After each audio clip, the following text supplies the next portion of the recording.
The Hussey mystery is no longer just a rumour, it's an investigation.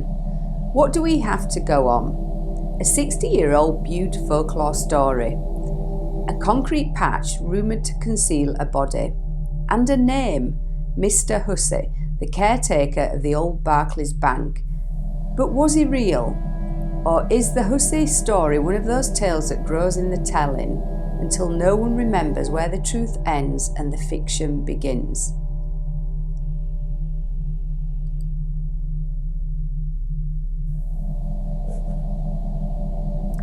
Every investigation needs a starting point, and mine began with a simple question. Did a man called Hussey ever actually live in Bude? The first clue came from the 1914 Kelly's Directory, a snapshot of local life before the Great War. Kelly's Directory was a detailed annual record of every town's residents, tradespeople and businesses. It was a little bit like a Victorian version of the Yellow Pages mixed with local census. And there it was, printed in black and white. Joseph Hussey, fruiteer, 10 Queen Street, Bude. A fruiteer is what we would now call a greengrocer. So we had a real name, a real trade, not fiction. That one record gave the story weight, and from there the Hussey family began to appear piece by piece.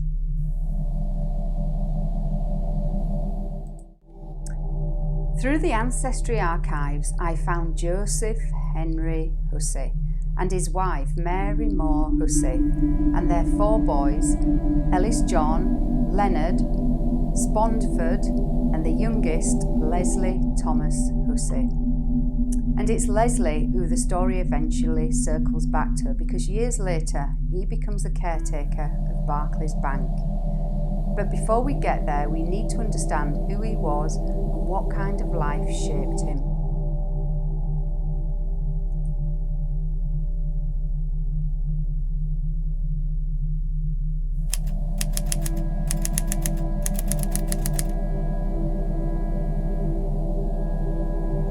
When I picture Leslie's childhood, I start at 10 Queen Street, Bude, a small greengrocer's with crates of apples and muddy carrots out front. Inside, Joseph weighs spuds on a brass scale, while Mary tends to customers, her hands smelling faintly of soap and flour. The day starts before dawn, taking in deliveries from nearby farms, washing and stacking the vegetables, and pausing to serve locals who stop on their way to the canal.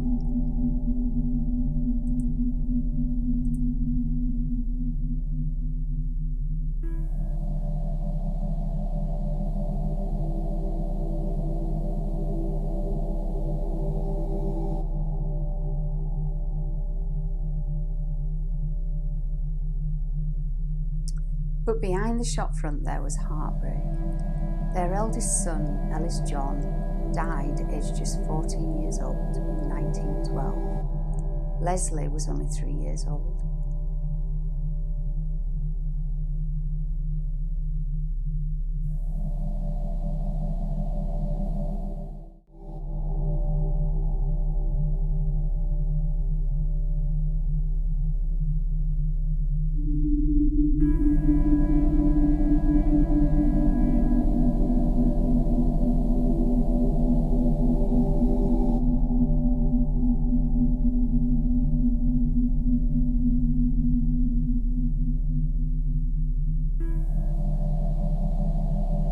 And 6 years later, their second son, Leonard, was sent to fight in the Great War.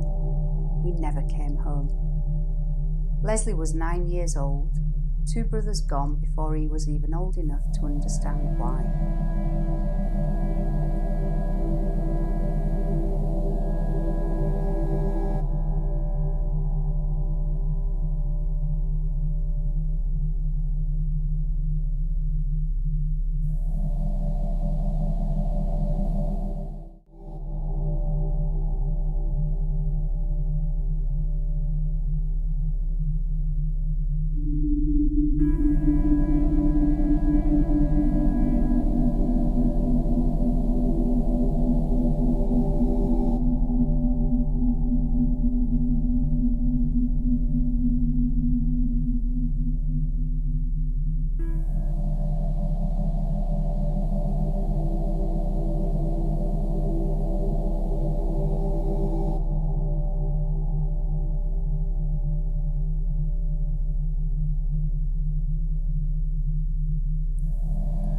Bude wasn't untouched by the war.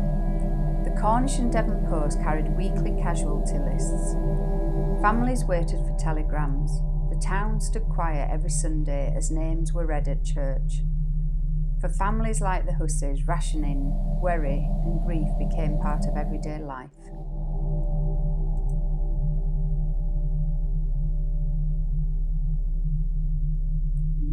If you grow up in a shop, you learn to be useful.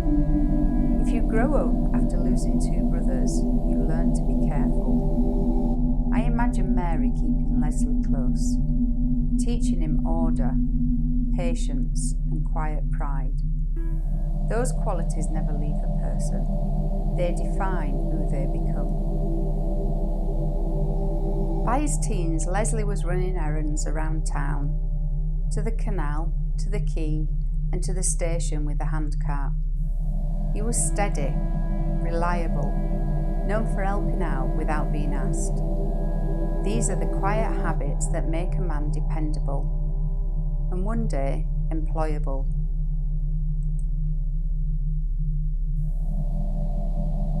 In the 1920s and 30s, Bude grew into a seaside town. Hotels, tea rooms and the first real wave of summer visitors. For Leslie, who spent his life helping his family's shop run smoothly, caretaking work came naturally, the kind of role that demands discipline and trust. A man like Leslie would have been the first to unlock the door and the last to leave at night. By 1939, the records confirm it. Leslie Thomas Hussey, caretaker, Barclays Bank, Bude. The man at the centre of our story, now standing in the very building we've come to investigate. Leslie's life wasn't one of fame or wealth. His story was built from the quiet kind of courage, the kind that comes from showing up day after day without fail. If you listen closely in the old bank today, you can almost hear his footsteps echoing through the corridor. And while Leslie found steadiness in care, a young woman hundreds of miles away was preparing to take her first steps into a very different kind of life.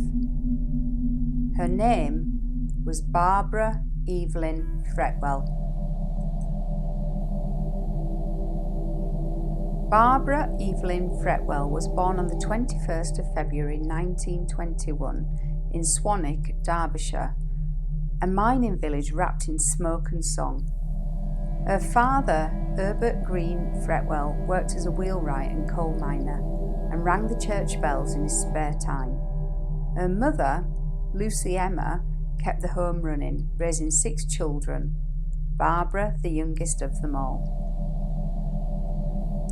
Barbara's childhood was filled with the rhythm of pit life, the clang of boots on cobbles, the rattle of coal wagons, and the smell of oil and dust. But mining families were close-knit. There was laughter, neighbours calling round, and the steady comfort of Sunday bells.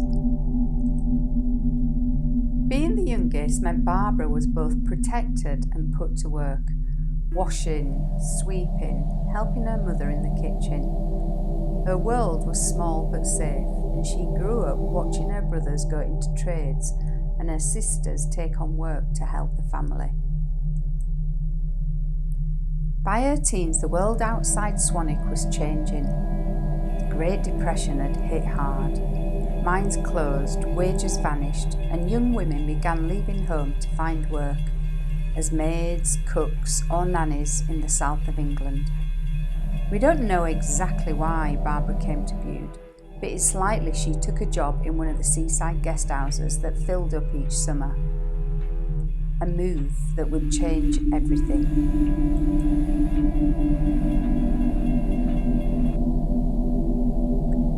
Imagine the contrast, the grey rooftops of Derbyshire replaced by open skies, the smell of coal by the scent of salt. For a 17-year-old girl, it must have felt like freedom. Maybe she arrived by train, stepped out onto the platform at Bude and thought, "This is my chance."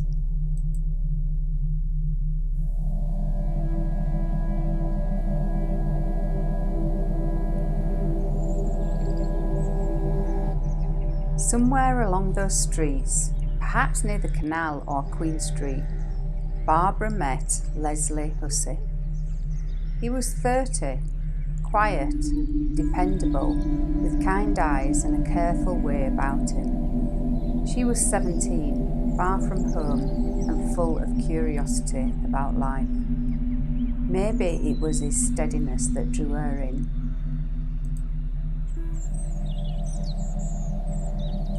Two people from opposite worlds, one from the coal fields, one from the Cornish coast, found something in each other. They married in 1938. She was 17, he was 30, and perhaps for both it felt like a beginning. For Barbara, that train ride to Bude changed everything. A new name, a new home, a life by the sea with a man who was the caretaker of Barclays Bank. But every story has two sides, and the Hussey story is about to take a turn.